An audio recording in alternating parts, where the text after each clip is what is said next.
Père et du Fils et du Saint-Esprit. Amen. De l'Évangile de Jésus-Christ selon saint Luc au chapitre 18 au verset 1 à 8.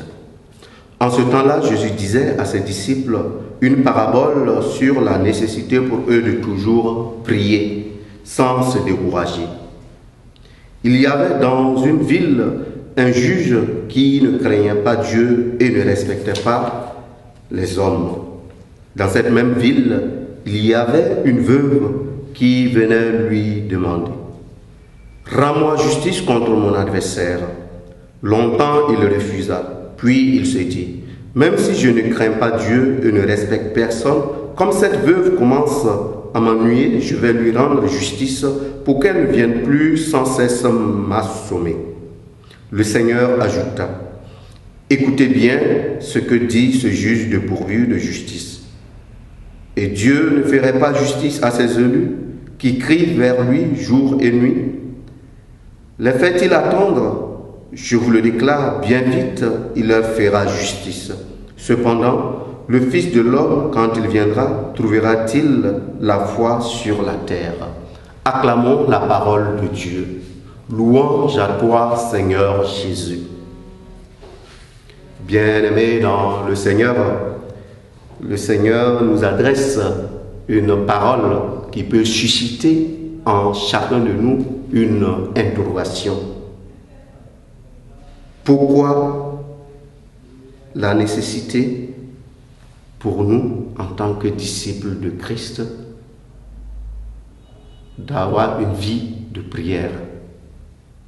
Autrement dit, pourquoi la vie de prière est une nécessité pour le chrétien? Eh bien, s'il est vrai que la parabole nous aide à comprendre cette nécessité-là, ce que nous pouvons retenir et qui, de ce point de vue, peut être fondamental, c'est de nous rendre compte que si le péché nous éloigne de Dieu, si le péché crée une rupture dans l'alliance avec le Seigneur, eh bien, la prière peut être considérée comme cette âme qui, par-delà nos péchés, qui, par-delà nos faiblesses, nous aide à renouer avec le Seigneur. Je pourrais même dire, la prière nous aide à convaincre le Seigneur. Autrement dit, c'est la prière qui devient ce pont qui rend notre lien avec le Seigneur possible. Et en même temps, le Seigneur nous invite à une certaine constance et à une certaine persévérance dans la prière. Pourquoi? Parce que le temps de Dieu, ce n'est pas le temps de l'homme. Et nous pouvons être sûrs, à partir de cette parole, à partir de cette bonne nouvelle, que le Seigneur agit toujours lorsque nous sommes dans cette attitude de prière fervente et persévérante. Le Seigneur agit toujours, mais une autre interrogation que chacun de nous peut se poser: avons-nous suffisamment la foi pour attendre la réponse de Dieu?